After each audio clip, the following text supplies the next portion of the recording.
En esta temporada en esta época de Pascua de Resurrección, reflexionamos sobre la redención que proporcionó nuestro Salvador Jesucristo y nos regocijamos en ella. El clamor que retumba en todo el mundo a causa de la iniquidad nos provoca sentimientos de vulnerabilidad. Con las comunicaciones modernas, el impacto de la iniquidad, la desigualdad y la injusticia ocasiona que muchos sientan que la vida es intrínsecamente injusta. Por grandes que estas pruebas sean, no deben impedir que nos regocijemos en la divina intercesión que Cristo hizo por nosotros y que la celebremos. El Salvador literalmente logró la victoria sobre la muerte. Con misericordia y compasión tomó sobre sí nuestras iniquidades y transgresiones.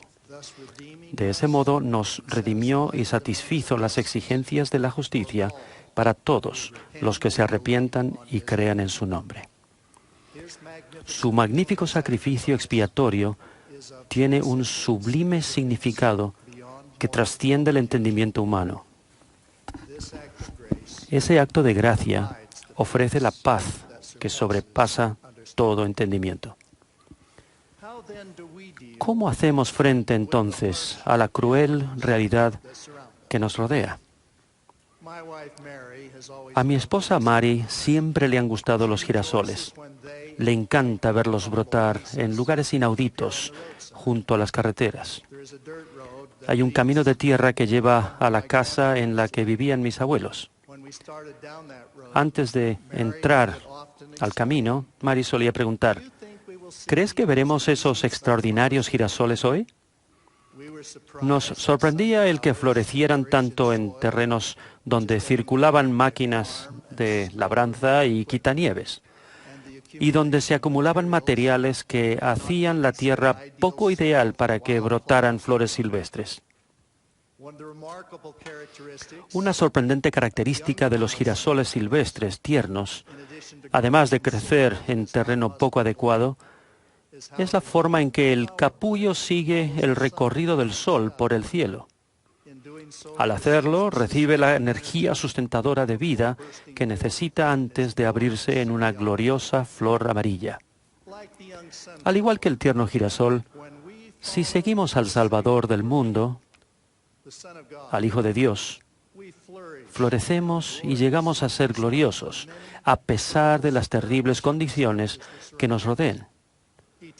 Él es verdaderamente nuestra luz y vida. En la parábola del trigo y la cizaña, el Salvador dijo a sus discípulos que los que causaran tropiezo e hicieran iniquidad serían recogidos de su reino.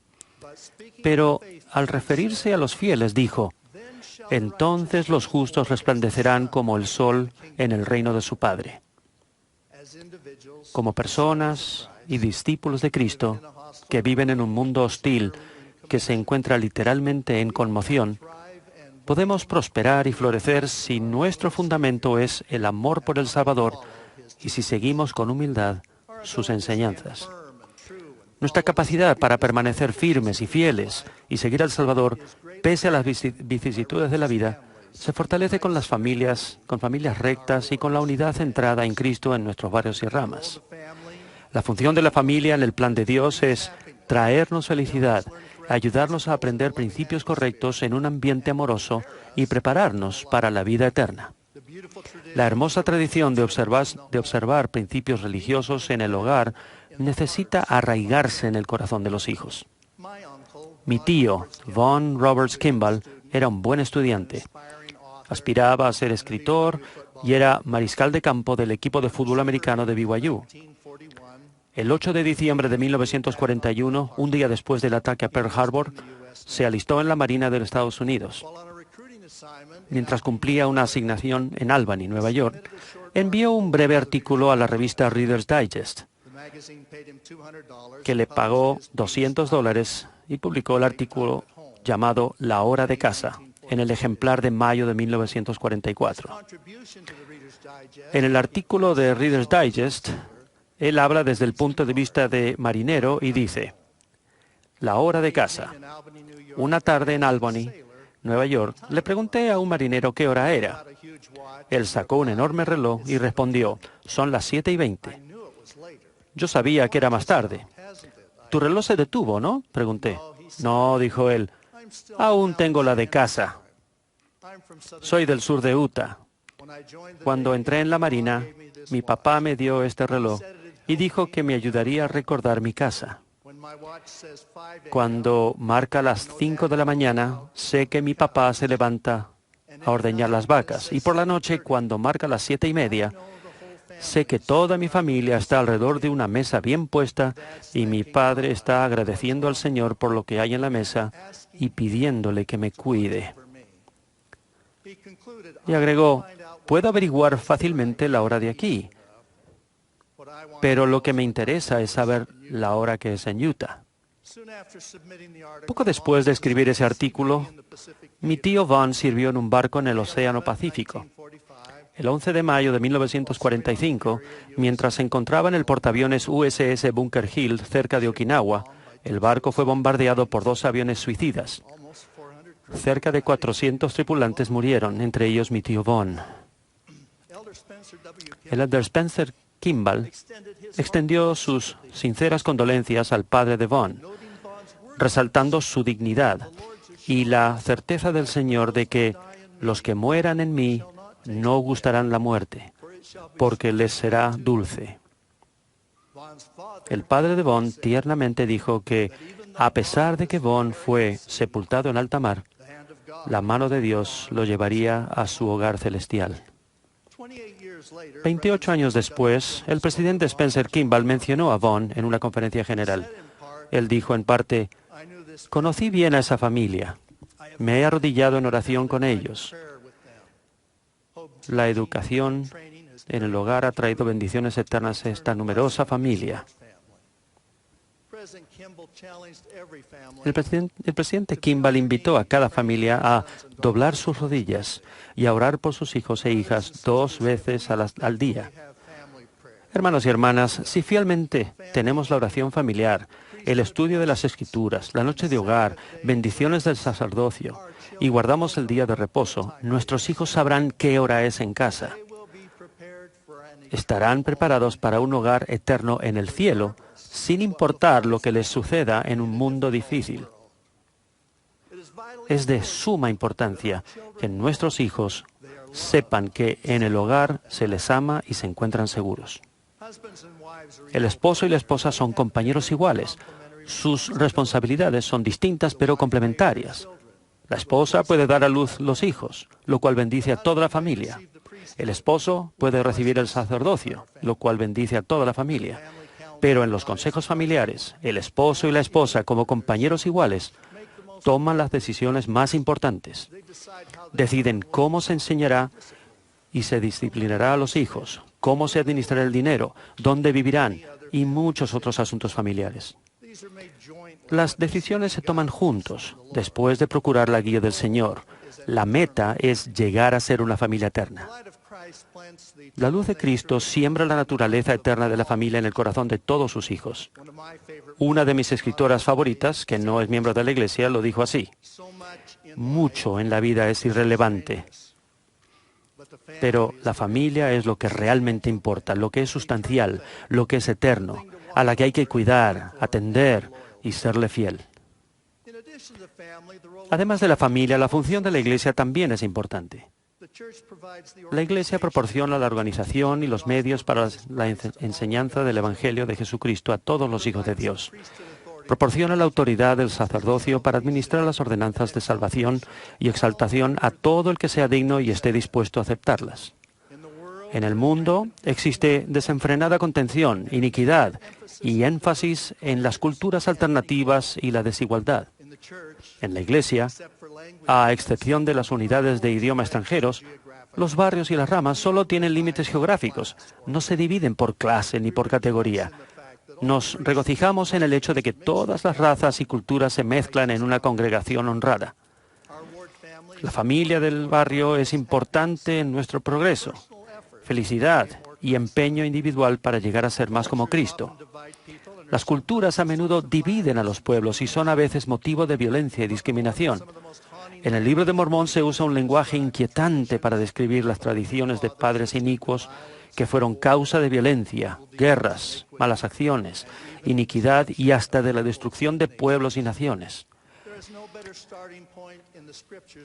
En las Escrituras no hay mejor punto de partida que el de Cuarto Nefi para describir la cultura de la Iglesia, que es esencial para todos. Una parte del versículo 2 dice: se convirtió al Señor toda la gente sobre la faz de la tierra, tanto nefitas como lamanitas, y no había contenciones ni disputas entre ellos, y obraban rectamente unos con otros. En el versículo 16 dice: y ciertamente no podía haber un pueblo más dichoso entre todos los que habían sido creados por la mano de Dios. El hecho de que no hubiera contenciones se atribuía al amor de Dios que moraba en el corazón del pueblo. Esa es la cultura a la que aspiramos. Los valores y las creencias culturales arraigadas conforman lo que somos. Las tradiciones de sacrificio, gratitud, fe y rectitud se deben atesorar y conservar. Las familias deben disfrutar y proteger las tradiciones que cultiven la fe. Uno de los aspectos más importantes de toda cultura es el idioma. En la zona de San Francisco, California, donde viví, había 7 unidades de idioma extranjero. Nuestra doctrina con respecto a los idiomas se explica en la sección 90, versículo 11 de Doctrina y Convenios. Porque acontecerá que en aquel día todo hombre oirá la plenitud del Evangelio en su propia lengua y en su propio idioma. Cada vez que los hijos de Dios le oran a Él en su lengua materna, lo hacen con el corazón. Está claro que el lenguaje del corazón es de mucho valor para las personas. Mi hermano mayor, Joseph, es médico y por muchos años ejerció en la región de la Bahía de San Francisco. Un miembro de la iglesia samoano, entrado en años, que era paciente nuevo, acudió a su consultorio. Tenía un dolor muy intenso y extenuante. Se determinó que tenía piedras en los riñones y se le recetó el tratamiento adecuado. Ese fiel miembro dijo que su meta original era sencillamente saber lo que le ocurría a fin de poder orar en samoano al Padre Celestial en cuanto a su problema de salud. Es importante que los miembros entiendan el Evangelio en el idioma de su corazón, a fin de que oren y actúen conforme a los principios del mismo. Aún con la diversidad de idiomas y las hermosas y edificantes tradiciones culturales, debemos entrelazar los corazones con unidad y amor. El Señor ha declarado enérgicamente: estime cada hombre a su hermano como a sí mismo. Sed uno, y si no sois uno, no sois míos. Si bien valoramos la diversidad cultural apropiada, nuestra meta es estar unidos en la cultura, las costumbres y las tradiciones del Evangelio de Jesucristo en todo aspecto. Reconocemos que algunos miembros tienen dudas e inquietudes al procurar fortalecer su fe y su testimonio. Debemos tener cuidado de no criticar ni juzgar a los que tengan inquietudes, ya sean grandes o pequeñas. Al mismo tiempo, los que tengan inquietudes deben hacer todo lo posible por cultivar su fe y fortalecer su testimonio. Dedicarse paciente y humildemente al estudio, la meditación, la oración, a vivir los principios del Evangelio y hablar con los respectivos líderes son la mejor forma de aclarar dudas e inquietudes. Hay quienes han asegurado que hoy en día más miembros abandonan la Iglesia y que hay más dudas e incredulidad que en el pasado. Eso es sencillamente incierto. La Iglesia de Jesucristo de los Santos de los Últimos Días nunca ha sido más fuerte. La cantidad de miembros que pide que su nombre sea eliminado de los registros de la Iglesia siempre ha sido pequeña y en años recientes ha sido mucho menor que en el pasado. El aumento de las cifras en rubros mensurables, como los miembros investidos que poseen una recomendación vigente para el templo, los adultos que pagan un diezmo íntegro y los que sirven en misiones, ha sido espectacular. Permítanme reiterar, la Iglesia nunca ha sido más fuerte. Sin embargo, recordad que el valor de las almas es grande a la vista de Dios. Tendemos la mano a todos. Si la cruel realidad que afrontan ahora parece no tener remedio, ser onerosa y casi imposible de sobrellevar, recuerden que en la penosa oscuridad de Getsemaní y en la tortura y el dolor incomprensibles del Calvario, el Salvador llevó a cabo la expiación, la cual quita las cargas más terribles que se llevan en esta vida. Lo hizo por ustedes y por mí.